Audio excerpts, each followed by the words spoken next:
Alors, s'il vous plaît, on va reprendre. Alors, tout à l'heure, on était dans la phase de, bien sûr, on a généré le premier modèle. On a utilisé uniquement l'initialisation. On a initialisé Bias avec 0,5, W1 avec 0,5.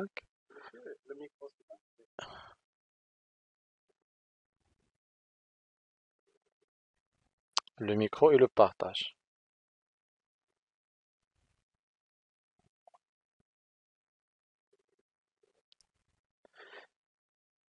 Donc, on a utilisé deux choses, j'avais dit. On a initialisé un modèle. Jusqu'à présent, il ne sépare pas correctement les deux classes. Parce que l'algorithme est toujours pas complet. D'accord? On a implémenté juste la partie initialisation. Alors, en tout cas, la fonction fit, pour l'apprentissage, elle va retourner 0,5, 0,5, 0,5. Alors, on était dans la boucle, c'est-à-dire on a dit, on va mettre à jour 1000 fois ces, ces paramètres. Comment faire la mise à jour? Il faut faire la prédiction, parce qu'on a tous les éléments, à savoir les inputs, et on a les paramètres, donc on peut faire la prédiction. La première étape pour faire la prédiction, parce qu'il faut savoir qu'on a un perceptron, on a un seul neurone, qui a la sommation pondérée et l'activation qui est segment. Alors je vais implémenter la prédiction.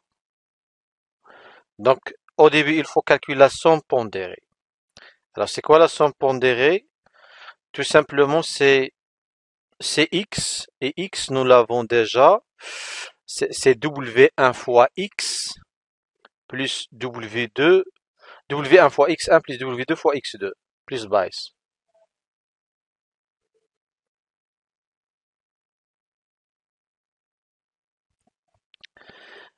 Alors là,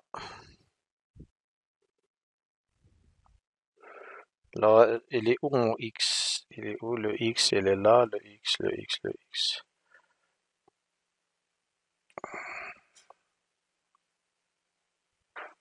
Le x finalement, c'est ça, si vous voulez dire. Ça, c'est la classe, ça, c'est x. Ça, ça c'est x1. D'accord? Alors, ça, ce sont les valeurs de x1. Tous les x1, puisque j'ai 1000, c'est pas grave, je garde tout le 1000. Et ça, c'est x2. D'accord? Alors, comment faire pour faire le S? Le S égale à quoi? Le SAM, à chaque fois, le SAM, ou bien sans pondéré, weighted SAM, égale W1 fois X1 plus W2 fois X2. X2, c'est ça. Plus le base. Qu'est-ce que je vais avoir? Donc, le S, c'est un vecteur. Donc, le SP, ou bien la fonction weighted sum, c'est un vecteur. Donc, j'ai un tableau de weighted sum.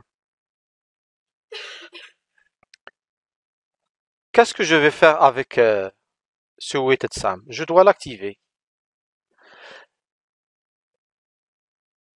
Pour ce W1 et ce W2 et ce base, j'ai un modèle 1. J'ai un modèle 1. Modèle 1. Modèle 1, c'est W1, W2 et base. À travers ce modèle, j'ai une première prédiction.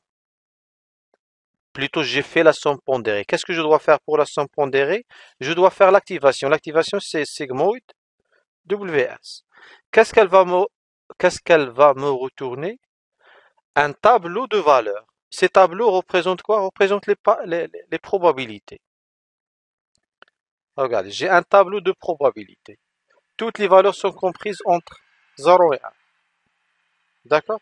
C'est-à-dire, voilà, donc ça c'est la prédiction, c'est une probabilité d'appartenance à la classe 1. Et la classe 2, sa probabilité par exemple d'appartenance à la classe 1 des rouges. Et l'autre probabilité d'appartenir au bleu, c'est combien? 0,005. La probabilité d'appartenance aussi, ça c'est... Regardez, qu'est-ce qu'on a? On a aussi la classe. La classe c'est quoi? 2.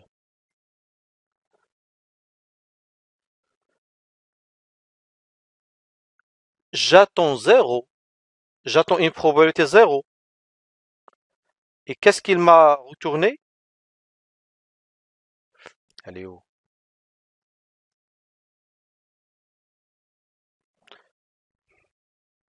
Non, j'ai... Voilà, WS. Je laisse ça comme ça. Comment? Non, non, c'est sigmoid. Très bien, sigmoid. Sigmoid, je vais l'appeler PY, d'accord? PY, predicted Y, c'est une probabilité. Alors, predicted Y, je vais l'imprimer, PY. J'attends ici la valeur combien? 0. Parce 0. Et il m'a retourné combien? 0,95. Donc il y a une grande erreur. J'attends ici combien? J'attends 1. Il m'a retourné combien? Presque. Pourquoi? Parce que déjà dans les enregistrements, regardez, parce qu'il tient enregistrement par enregistrement.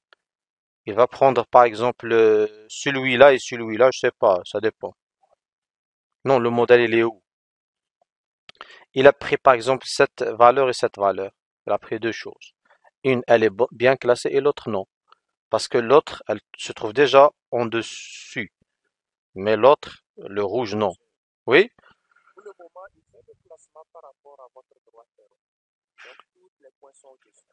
Oui, non, tous les points en bleu sont bien classés. Tous les points en rouge sont mal classés. Il y a 50% de problèmes.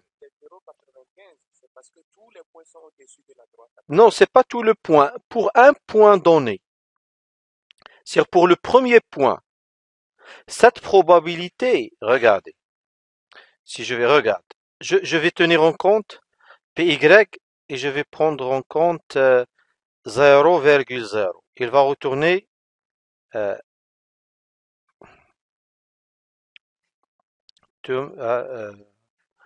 PY. Comment indexed? Non, attendez. PY, c'est un array. Alors, comment je vais dire? Je souhaite faire... je dois retourner normalement un enregistrement. Je vais faire ceci. Regardez, je vais faire ceci. C'est pas grave. Comment ça se fait? PY. Alors, comment faire pour retourner 0,0, c'est un array. 0, normalement, virgule 0. Hein?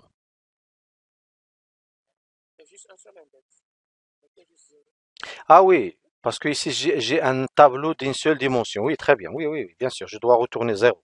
Moi, je considère qu'il y a un tableau à des dimensions. Donc, la première probabilité, ça concerne qui? Ça concerne quel enregistrement? Ça concerne, ça concerne, euh,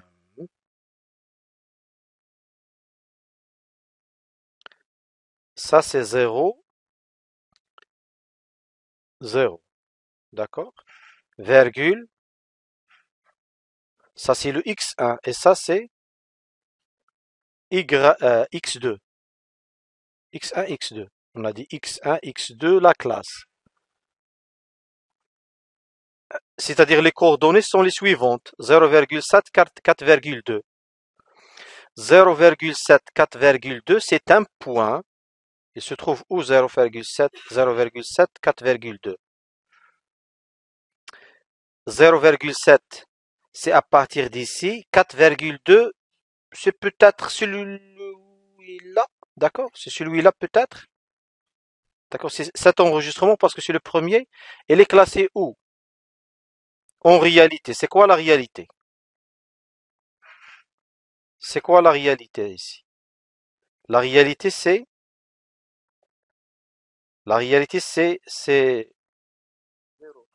non, je dois c'est L, on a 2 et ici 0. La classe, elle est classée dans 0. Moi, quelle est la probabilité qu'il va? C'est PY, voilà, PY 0. Donc moi, j'ai la valeur 0,95. Par contre, lui, il a 0. La réalité, c'est 0. Moi, je prévois 0,95. C'est une erreur. Ce point, en réalité, il est classé dans 0 et moi, je prévois 0,95. C'est une erreur. Il faut qu'il la corrige. C'est-à-dire maintenant dans mon algorithme d'apprentissage,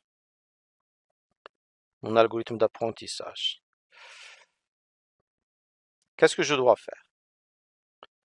Je dois, je dois prédire date predicted y égale dans la boucle.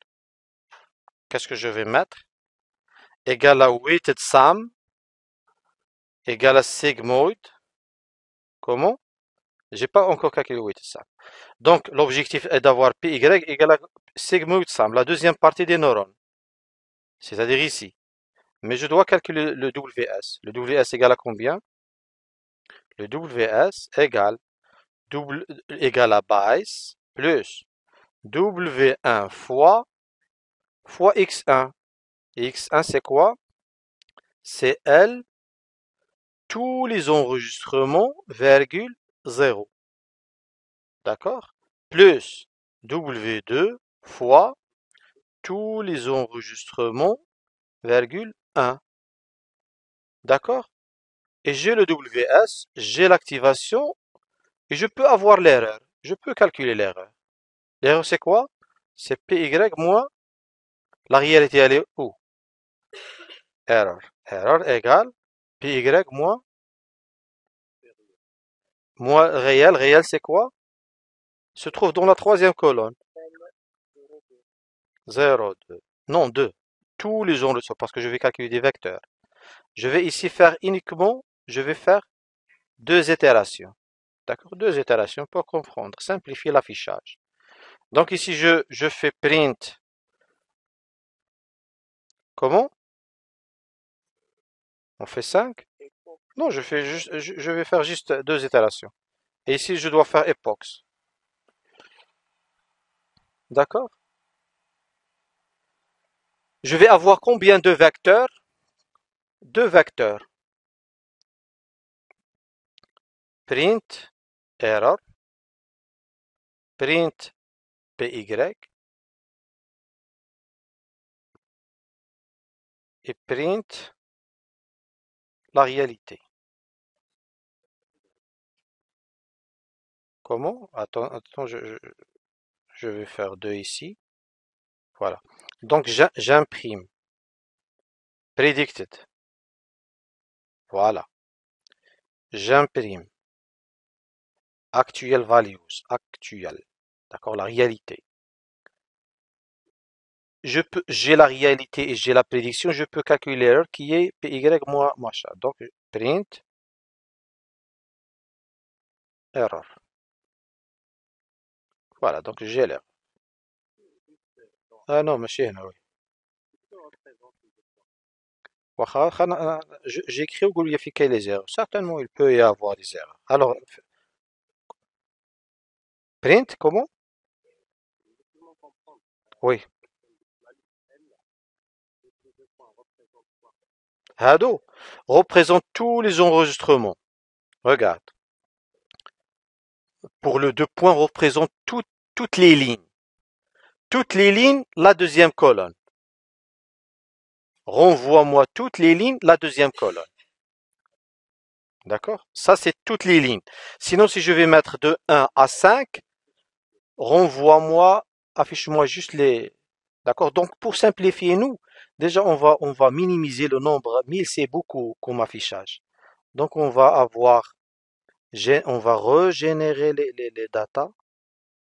Voilà, je vais générer ces 20 points, d'accord, c'est simple. Voilà, tar, tar, tar, tar, tar. Voilà, 20 points, c'est simple, c'est maîtrisable. Et ensuite, j'ai la fonction segmoid. Voilà, voilà, fit, bias. J'ai quelque chose, j'ai des erreurs ici, c'est pas grave. Donc, parent could not be broadcast together with shape هذه حيت déjà j'ai un problème de taille 4 هنا 4 attendez il est où le 4 comment ça se fait 4 24 هنا error égale ah oui error égale PY fin error fin je suis où déjà error dans la ligne 16 voilà et PY voilà voilà il fallait parce que dans une liste j'ai utilisé 20 enregistrements tous les enregistrements le PY il contient tous les enregistrements. Par contre, dans la réalité, j'ai pris que 5. Donc, je ne peux pas faire la différence entre quelque chose qui contient 20 et l'autre qui contient 5. Voilà. Donc, ici, predicted, regardez la valeur prédite, c'est celle-là. La réalité, c'est ça. Donc, au lieu de 0, j'ai prévu 0,95. Il y a l'erreur. Au lieu de 1, j'ai prédit 0,95. C'est proche. Au lieu de ça, c'est ça. Donc, il y a la comparaison. Donc, j'ai les deux. J'ai la réalité.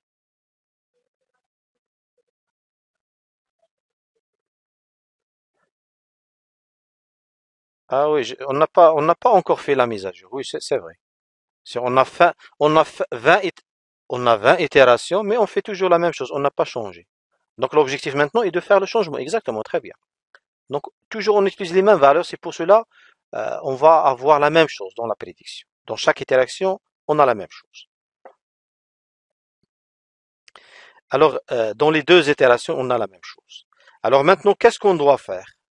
On doit faire là l'update. On est ici. Donc l'update, c'est W1. Ou bien je commence avec le base. Le base, le base. Comment? Oui, oui, très bien, oui. Le base, oui, mais on doit faire la dérivée, c'est-à-dire la valeur de mise à jour. Le base égale à combien? Le base moins le day base fois le learning rate. Et vous connaissez pourquoi le learning rate? Pour ne pas dépasser le minimum. Et c'est quoi le day base? C'est la dérivée de l'erreur par rapport à base. D'accord? L'erreur, c'est celle-là. La dérivée de l'erreur par rapport à base, c'est celle-là. C'est-à-dire moins 2 sur n, moins 2, regardez ce moi, je vais, moins 2 sur n, la somme de la, la réalité moins la prédiction. Donc c'est simple, regardez. Donc moins 2 sur n fois la somme de la réalité moins la prédiction. Donc ça, c'est pour la mise à jour de base. Si je veux faire la dérivée de, ou bien la mise à jour de W1, c'est quoi la dérivée de l'erreur par rapport à W1? Tout calcul fait, vous allez avoir ça. Et la même chose pour W2. Parce qu'il faut savoir faire la dérivée par rapport, il faut déjà remplacer le Y chapeau par base plus W1 fois X1 plus W2 fois X2 pour pouvoir calculer la dérivée. On a déjà montré ça dans les... D'accord? On avait base et W1. Maintenant, qu'est-ce que je vais faire? Je vais tout simplement prendre les trois valeurs de mise à jour parce qu'on avait déjà utilisé ça. Alors, je vais utiliser le base.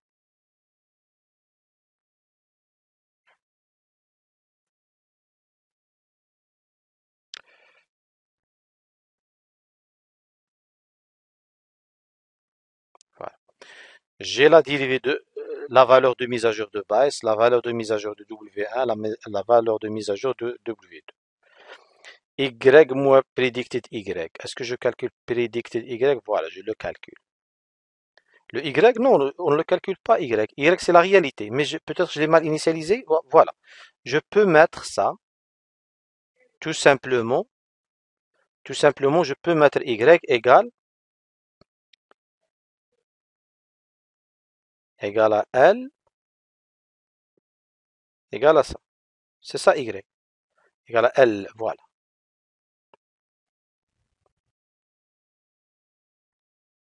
C'est ça, d'accord? Et ici, GY et GPY, je calcule, je peux faire la mise à jour. Maintenant, pour le nouveau.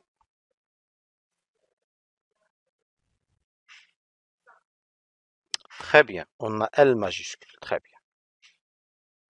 On a L majuscule, très bien. Alors maintenant pour la mise à jour de ça c'est la valeur de mise à jour, les valeurs de mise à jour. Maintenant je vais appliquer la mise à jour. W1 égale W1. Très bien, très bien. Learning rate, je suis content de me corriger les choses. Learning rate égale à 0,01. C'est le pas d'apprentissage, c'est un hyperparamètre. Hyperparamètre. Non, ça c'est un paramètre de réglage. Et ça c'est un problème dans machine learning. C'est- Il n'y a pas une méthode fixe pour trouver le learning rate.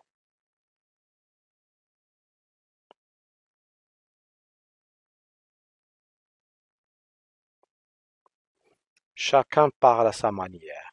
C'est un problème d'optimisation, d'accord? Comment estimer un optimum learning rate? Il y a juste des réflexions. Il n'y a pas une méthode exacte. Est-ce que égal à 0,1? L'objectif, c'est de diminuer le pas. Donc, tu vas diviser. Diviser, c'est multiplier par une valeur entre 0 et 1 pour ajuster. Pour ajuster le pas. Très bien. Donc, voilà. Donc, il y a des techniques.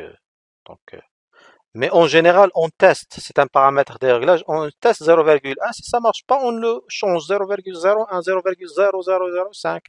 Et chaque problème, il a la valeur adéquate de learning rate.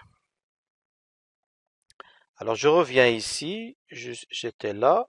Donc, voilà learning rate. Et W1 égale à W1 moins DW1 fois learning rate. W2 égale à quoi? La même chose. W2 égale à W2 moins machin. Donc, je vais calculer déjà les premières erreurs. Combien de actuelles erreurs? Error.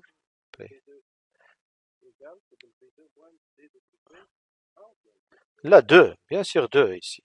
Il faut faire attention à copier-coller, c'est un casse-tête copier-coller. Donc il faut W1 égale W1 moins DW. Voilà, exact, baisse, bien. Sauf ici, il y a un N. N c'est quoi N? N c'est la longueur. N, on peut le calculer avant ici. Donc on peut faire le N. Le N égale à quoi? Égale à l'N Y. Le nombre d'enregistrements. Et voilà, j'ai deux itérations. La première itération et la deuxième itération. On va essayer de voir le changement par rapport à ce qu'on s'approche déjà pour la première valeur. Au début, j'avais prévu 0,95 au lieu de 0,1. Pour la deuxième itération, j'ai 0,894 au lieu de 1. Donc je m'approche, regardez, je m'approche de la bonne probabilité. Déjà en deux itérations, je m'approche. Oui, en réalité, oui, je m'approche de zéro. Je m'approche de zéro parce que j'ai diminué la valeur. Regarde ici. Au lieu de cette valeur, la première itération, itération 1, itération 1, j'avais combien? Au lieu de zéro, bien sûr, toujours au lieu de zéro. Voilà la réalité. La réalité ne change pas. La réalité ne change pas. Au lieu de ça, la deuxième valeur, G est 2. C'est-à-dire, je m'approche de 0. Maintenant, si je vais faire, en 2 itérations, je m'approche. Si je vais faire 100 itérations, d'accord? C'est-à-dire, je vais comparer la première valeur, qui est celle-là, avec la dernière valeur. Non, avec celle-là. Vous voyez? Donc, ça, c'est un signe comme quoi je suis dans le bon sens d'apprentissage. Alors, je vais effacer peut-être. Attendez, j'affiche. C'est-à-dire dans l'itération, شحال درنا 100, j'ai cette valeur. Et je descends. D'accord? Alors, je teste, je vais tracer le graphe. Pour tracer le graphe, hmm, pour tracer le graphe, qu'est-ce que je vais faire? J'ai besoin de 2 points. Je vais effacer la partie. Effacer هذه. effacer هذه. Je vais effacer هذه. Je vais effacer هذه. effacer هذه.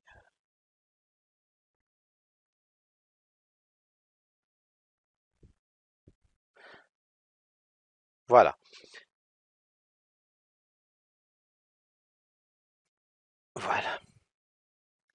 Maintenant, je vais tracer la droite parce que j'ai pas changé la droite. Voilà, j'ai pas changé. Mais maintenant, je vais changer le x1, y1. Comment je vais faire? Je vais utiliser les nouveaux bytes. Les nouveaux bytes sont lesquels? Après fit. Après fit. J'ai de nouveaux valeurs.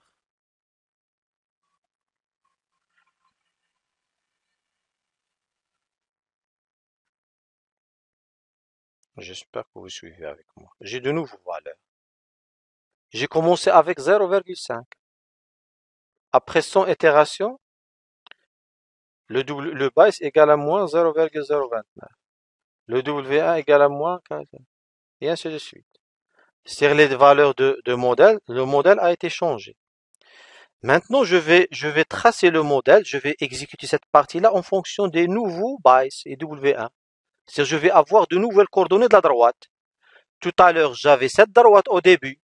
Mais maintenant, si je vais retracer, je dois avoir une nouvelle droite. Regardez. Est-ce qu'il trace bien les choses? Non. D'accord? Je vais changer le nombre d'itérations parce que peut-être, mien, c'est pas suffisant. Je vais faire 1000. D'accord? Non, هذا ما تمش. Regardez, après 1000 itérations, ça donne quoi? Ça donne la droite qui sépare les deux classes. D'accord? J'augmente la taille. J'augmente la taille de données. Generate. Generate combien? 200 ou bien 100. 100 pour avoir le même.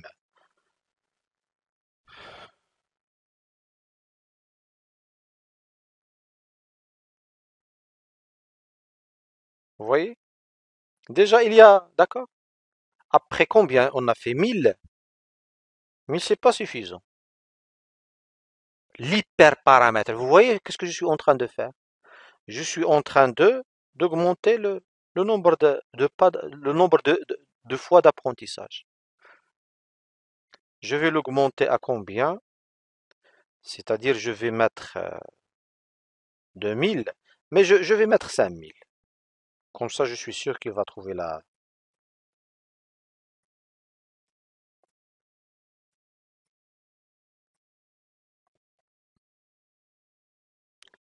Parce que 5000, c'est pas. Il est toujours, tout le blocada, il est en train d'attendre la fin de l'exécution de cette partie-là. Regardez ici, là. C'est bon, il a terminé. D'accord? Regardez vers la fin, je sais pas si on va voir la prédiction avec la réalité pour le premier. Déjà parce que j'ai, voilà, 0,38, 0. C'est proche. Parce qu'il est déjà en dessous de 0,5. D'accord? Il le classe dans l'autre classe. Parce que j'ai deux probabilités. J'ai une probabilité, si la probabilité par exemple égale à 0,38, ça il va le classer dans l'autre classe. Tout à l'heure j'avais 0,95, il le classe dans 1. Regardez maintenant. C'est-à-dire j'ai appris la droite qui fait la classification entre deux classes. Maintenant pour faire la prédiction, def predict. Predict quoi? Je reçois un x et je dois faire la prédiction. Return quoi? Le y égale à quoi?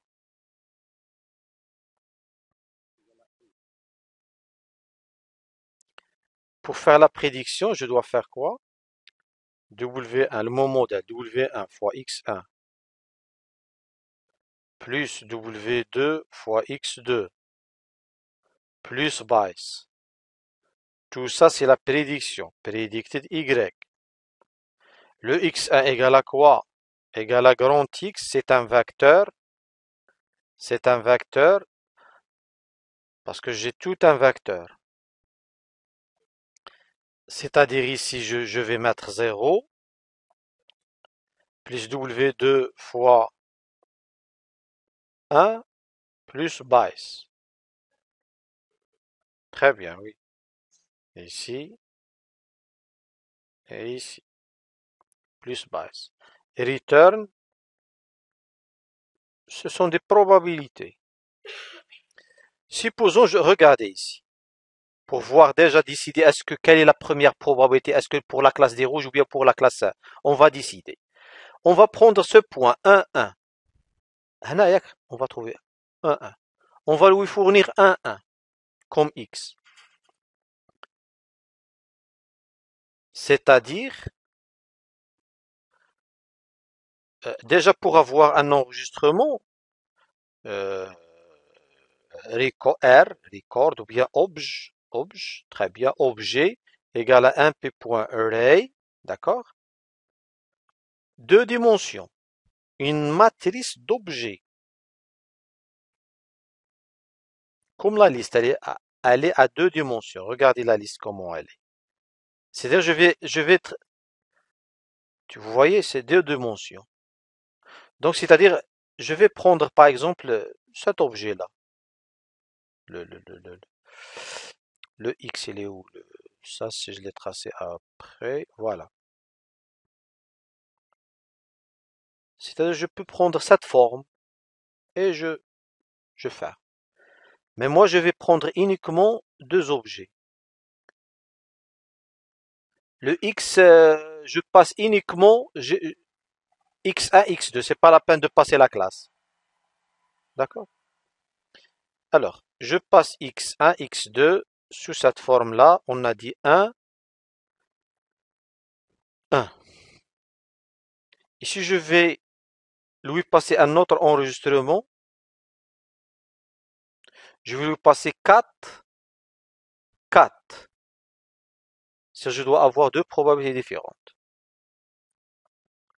Et le deuxième enregistrement, c'est quoi? C'est 4, 4. Ça, c'est mon obj. Obj, ce sont deux individus. C'est-à-dire ici, voilà, l'objet, il est là. Un built-in or method object is not subscriptible. Oui, le problème, j'ai oublié les parenthèses. Parfois, des erreurs sont... Voilà. J'exécute la fonction predict et je vais faire predict obj. il va me retourner deux probabilités. Déjà, on a un problème, d'un moins, c'est un problème. Ça, j'attends quoi,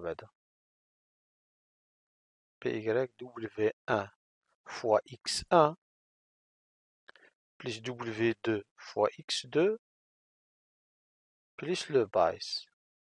J'ai pas utilisé l'activation. J'ai pas utilisé l'activation. Non, pour faire l'activation, je dois faire un forward pass. Celle-là, c'est le weighted sum, c'est la somme pondérée. Et je dois faire l'activation. Pour faire la prédiction, qu'est-ce qu'on doit faire? On doit faire, tu vas injecter les valeurs. J'ai injecté x1, x2, j'ai x1, x2. Voilà x1, x2. Le premier x1, x2. J'ai injecté.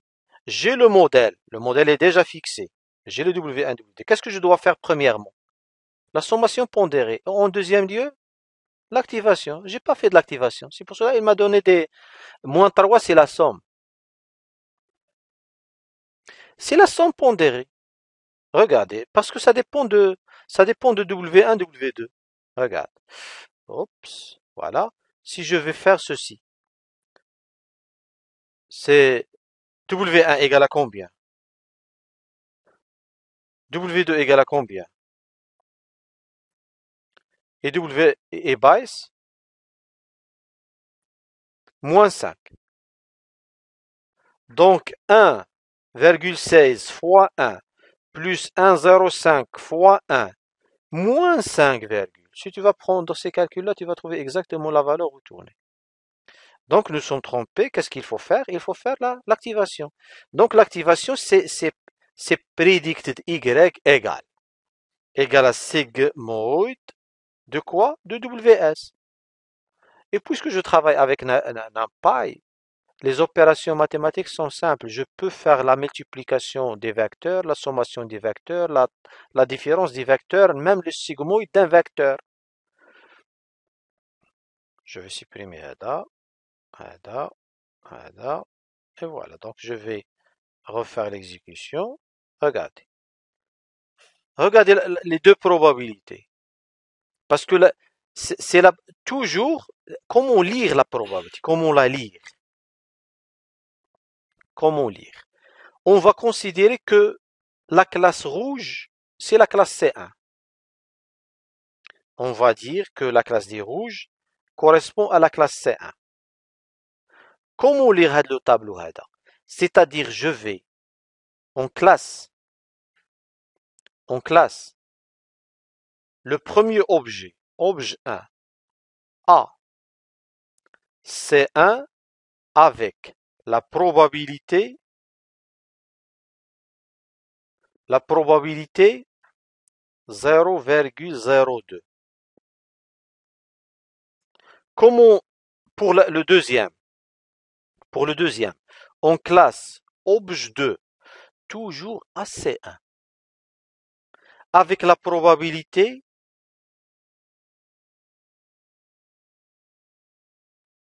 regarde, c'est quoi le résultat d'après ceci?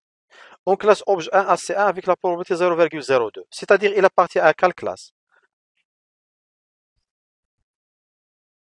Hein? À la classe C2. C'est-à-dire, objet 1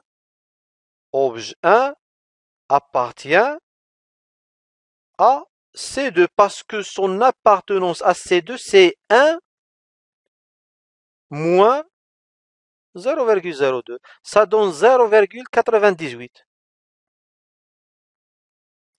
Autrement dit, il appartient à la classe C2 avec la probabilité 0,98. Ici, pour objet 2 appartient à quoi? À C1. D'accord? À C1. Parce que normalement, la probabilité est élevée. Donc, vous voyez? Donc, ici, c'est comment faire l'apprentissage, la prédiction. Voilà le point 1.1. On a considéré C1, c'est la classe des rouges. Comment? Voilà, C1 c'est la classe. Attends, je vais voir. Oui, la classe des rouges. شنو قلنا احنا قلنا rouge, la classe des rouges. C1. Ah oui, très bien. Donc on va inverser. Parce que lui, on a supposé derrière. On va juste appartient par bleu, yak. Aïe. On va considérer que bleu c'est la classe C1. On classe objet 1 AC1 avec la propriété 0,2, donc AC2 qui est rouge. D'accord? Et l'inverse c'est vrai. Donc voilà, ceci montre comment réaliser la classification, mais pour un problème linéairement séparable. Pour un problème non linéairement séparable, cette méthode ne marche pas. C'est pas cette méthode. Un seul neurone ne suffit pas. Il faut travailler avec deux neurones. C'est pas deux neurones, deux couches. D'accord? Donc voilà, en résumé, qu'est-ce qu'on va dire? L'objectif était de réaliser un modèle capable de séparer entre deux classes qui concernent un problème linéairement séparable. Donc on a trouvé le modèle qui sépare les deux classes.